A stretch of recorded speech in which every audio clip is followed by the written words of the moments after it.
My dog's hair will not grow forever.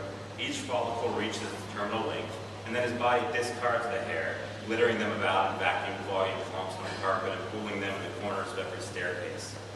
Each of my dog's hairs will not grow to the same length either. The short hairs on his snout gradually increase in length as they run over his head to the full shag of his German Shepherd back, and then the length tapers down again to his paws. No one directs them, but each hair follicle knows its exact length. Every hair succumbs to the greater mission of his beautiful black and brown coat. Every hair finds its place in the natural order. My wife sits beside me, fiddling with the radio. My son, 2 years old, babbles nonsense in his car seat positioned behind me. I back out of the driveway, put the car in drive, and pull forward. We aren't going anywhere important, out to lunch, cheap Indian food at the North Market. A short block from our house, Lincroft Avenue dead ends into Wilson Avenue. On the left sits a broken pink dinosaur of a house, returning to dust by natural decay right before our eyes. It sits empty, with rain coming through blanket-sized holes in the roof and grass in the yard that stretches 4 feet high. On the right, an imposing yellow brick house stands 3 stories tall, with 6 chimneys reaching towards the sky and as many pit bulls roaming the backyard. A right turn takes you into downtown Columbus. A left turn takes you into Eastgate, one of the better black neighborhoods in Columbus. Our neighborhood is neither downtown nor Eastgate. If you were to pull through the dead-end intersection at Wilson, you'd run into a white duplex, where a 60-inch TV blocks the only unboarded window on the left half. The TV is either picked up or delivered by the rent-a-center or Aaron's truck several times a year. It is apparent that the TV also partially blocks the front entrance, but there are many reasons "Use Back Door" is spray-painted in foot-tall red letters across the door. A few times a week, I sit on my front porch late at night, dragging down a Turkish goal as the cicadas compete with sirens and the sounds of casual domestic abuse. The foot traffic past my front porch never stops, no matter the time of night or day. Even in the wee hours of the morning, it never stops. Jittery men, some young, some old, almost all of them black in this neighborhood, walk down Lincroft Avenue and disappear across the street, behind that white duplex, their eyes jumping back and forth, nervously checking behind them.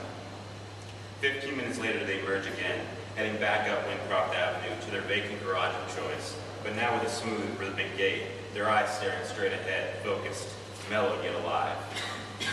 In the afternoons, when I pick up litter out of my yard, I see young men wearing coats travel from that white duplex to the yellow brick house across the street. These young men know the pit bulls of the yellow brick house by name, but it doesn't stop the dogs from barking each time the boys cross the street. The pockets in their baggy coats imperceptibly heavier or lighter, depending on whether they're going to or from, determined by the relative weight of cash to crack and quarters to meth. I don't normally drive towards Wilson afternoon. Instead, when I need to head downtown, I'll head north, out of my block, and circle back around to Mount Vernon. This particular Tuesday, I'm feeling frisky, or I'm tired of having the direction I can travel determined by an external authority like I'm 9 years old, or perhaps I'm just careless. I see them as soon as I pull out of my driveway. 6 black teenagers looking up towards the white duplex, hollering at a girl on the porch of the right side. All 6 wear red. It must be a special occasion. Neighborhood patrols don't usually wear colors anymore. It only took the police 15 years to figure out which color belonged to which organization, and then it took the young men who run the crime in the neighborhoods 15 minutes to switch to subtler methods of team identification. Except for the kids. Kids always wear the colors. Like children in the suburbs wear a t-shirt with the name of their favorite band, or the jersey of their favorite MLB star. Yet on special occasions, when it's absolutely critical to determine who belongs on which team, the young men wear their reds in my neighborhood. It's been a special occasion for a couple of weeks now.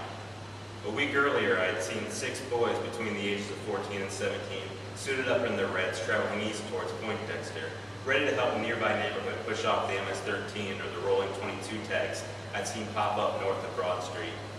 Just a couple of days ago, I saw the young men of the neighborhood, dressed in black, dispersing to their homes during the hour I sit on my porch, returning a few minutes later to roam towards Mount Vernon and the red adornments, pants hung low, filled with instruments of exhilaration and destruction.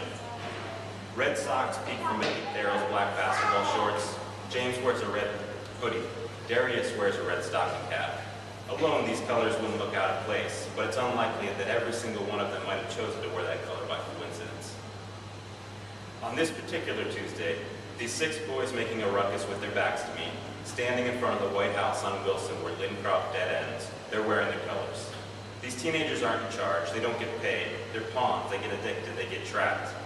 These ones in front of this house, every one of them is already lost, and most of them will never gain anything for the sacrifice. These boys aren't even trusted with guns. Most of them in this group of 6 are 14 or 15 years old. They could get a gun if they needed to, but they're not trusted to carry them.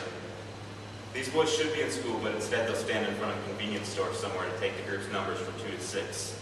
2 of them will be placed on a street corner 2 blocks down with a cell phone and be told to watch for cops and the right kind of hoopty. At this moment, they could be in school learning to read, learning basic math, but instead they stand in front of a shitty duplex, suited up, hitting a pipe, waiting to be told where their hopped up, hormone-addled brain should go stand. Go stand and look like something, but be nothing. We could count off these boys 10 years from now. Prison, drug lord, dead, hopeless addict, prison, dead in prison. My wife coughs twice in the seat next to me, breaking me from a trance. Are you gonna stop? She asks me. Sorry, I say, and apply the brake. I shouldn't have gone this way, not this week, not ever. But today their backs are to me and they don't look like they'll notice. I click on my right blinker and pull to a stop at the sign. I turn my wheel and accelerate.